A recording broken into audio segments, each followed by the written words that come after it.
बिस्मिल्लाहिर्रहमानिर्रहीम। अस्सलाम वालेकुम। आज हम मज़मून करेंगे मसला फ़लस्तीन और इसका हल। बहुत बड़ा कहना चाहिए बैनुल अक़वामी मसला है जिसका हल होना बहुत ज़रूरी है। इसके बारे में हम ज़्यादा से ज़्यादा मालूमात हासिल कर सकेंगे।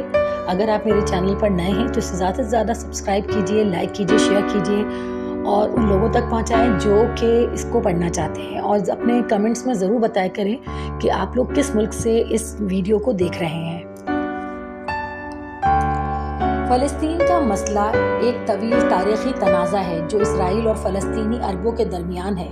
1917 में बरतानवी हुकूमत ने बिलफोर दस्तावेज़ के ज़रिए फ़लस्तीन को यहूदी कौम के लिए कायम करने का ऐलान किया, जिसने तनाज़ात को बढ़ा दिया। 1947 में अक़वाम मुत्तहिदा ने फ़लस्तीन को 2 रियासतों में तकसीम करने का फ़ैसला किया, जिसमें इसराइल का क़याम हुआ और फ़लस्तीनी अरब मुस्तरद रहे।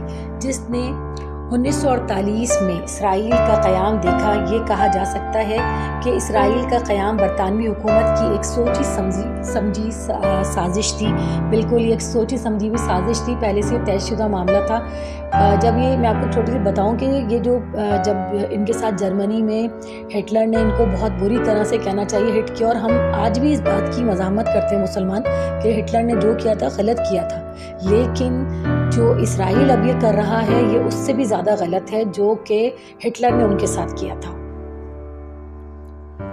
एक आज़ाद फ़लस्तीनी रियासत के क़याम में ताख़ीर के अलावा इसराइल की जानिब से गरब अर्दन में यहूदी बस्तियों की तामीर और इनके गिर्द सिक्योरिटी रुकावटों की तामीर ने अमन के हुसूल को मुश्किल बना दिया है। ताहम इनके अलावा भी कई इख्तिलाफ़ात मौजूद हैं। इसराइल यरूशलेम पर मुकम्मल दावा करता है और इसका दावा है कि ये इसका दारुल हुकूमत है। ताहम इस दावे को बैनुल अक़वामी हिमायत हासिल नहीं है। फ़लस्तीनी मशरिक़ी यरूशलेम को अपना दारुल हुकूमत बनाना चाहते हैं। मशरिक़ी यरूशलेम के हिस्से को वो लोग बनाना चाहते हैं।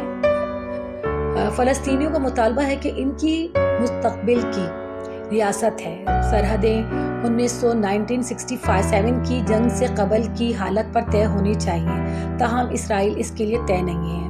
इसराइल इसको कतई तस्लीम नहीं करता। वजह देखिए ये है कि वो ये चाहते हैं 1967 में जिस तरीके से इनको कहा गया था कि इनकी रियासत इस तरह होगी और इसराइल इस तरह को उस साइड पे रखा गया था, लेकिन अब क्या हो रहा है, इसराइल अपनी या फिर कहना चाहिए बैनुल अक़वामी कुछ ताकतों की वजह से अपने रकबे को बढ़ाता चला जा रहा है। अर्दन में भी अपने कहना चाहिए अपनी रियासतें बना ली हैं और वो कोशिश ये करता है कि ज़्यादा से ज़्यादा इन लोगों को बेदखल करवा दिया जाए और ये लोग तंग आकर जो है ना फ़लस्तीन को छोड़ के चले जाएं। लेकिन वहाँ की जो कहना चाहिए कौम की हिम्मत है कि अभी तक वो लोग बैठे हुए।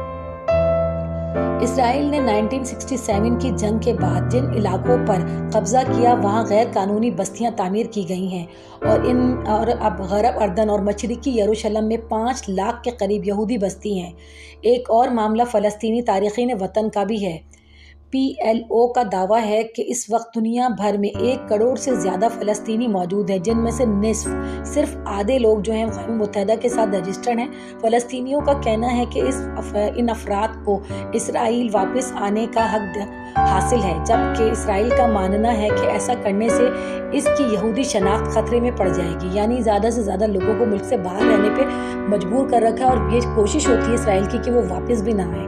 अगर वो वापस आ जाएंगे तो फिर लोगों पूरी दुनिया को पता चल जाएगा ना कि यहूदी कम है तादाद में और जो मुसलमान हैं वहाँ पर वो बहुत बड़ी तादाद में मौजूद हैं।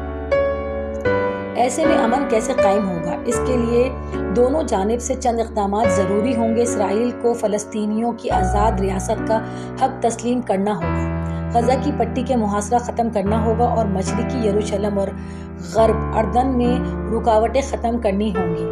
दूसरी जानिब फ़लस्तीनी गुरोहों को तशद्दुद तर्क करना होगा और इसराइल की रियासत को तस्लीम करना होगा। साथ ही सरहदों, यहूदी बस्तियों और तारीख़ीन वतन की वापसी के मामले पर भी समझौता ज़रूरी है। इन बातों से आप देखिए इस बात का अंदाज़ा बखूबी लगा सकते हैं कि दोनों तरफ से ही करना पड़ेगा। ये सब कुछ हम किसी को भी गलत नहीं कह सकते इस जंग में कि हमास गलत हैं या वो लोग गलत हैं। मसला सारा ये है कि बहुत सारी चीज़ें गलत हो रही हैं और उसको बैनुल अक़वामी तौर पर सपोर्ट किया जा रहा है। جب تک یہ سب کچھ ختم نہیں ہوگا، اسرائیل جیسے ہر ملک اپنے ایک حدود ہوتی ہے اس کے اندر رہتا ہے، یہ تو نہیں ہوتا کہ جس پر ہم نے قبضہ کر لیا وہاں پر ہم اپنی بستیاں بنانا شروع کر دیں گے. ایسا نہیں ہوا. آپ نے دیکھا ہوگا انڈیا پاکستان کے ساتھ بھی بہت ساری جنگیں ہوئیں، نہ پاکستان نے جو چیزیں حاصل کریں وہ واپس کر دیں اور انڈیا کا بھی کچھ اس طرح رہا. تو یہ چیزیں اگر آپ نے ایک دوسرے کے پڑوس میں رہنا ہے تو لازمی سی بات ہے کہ ان تمام چیزوں کو دیکھنا ہوگا. میں زیادہ سے زیادہ معلومات آپ لوگوں کو اس لیے فراہم کر رہی ہوں کہ اگر آپ خود سے لکھنے کی کوشش یہ ہوتی ہے کہ میں نے ایک مضمون آپ کو دیا ہے اور پھر آپ اسے خود سے لکھیں. آپ کو خود لکھنا ضروری ہوتا ہے ہر بچے کے لیے، تاکہ اس کے اندر زیادہ سے زیادہ نالج ہو. اگر آپ کے اندر معلومات ہوگی، آپ کے پاس نالج ہوگی تو آپ بہت اچھا اور طویل لکھ سکتے ہیں. آپ کے پاس یہ میں نے بالکل نئی معلومات آپ کو فراہم کی ہیں تاکہ آپ اس سے زیادہ سے زیادہ فائدہ اٹھائیں، اسے ان لوگوں تک شیئر کریں جو کہ اس کو حاصل کرنا چاہتے ہیں، اور کمنٹس میں ضرور بتائیں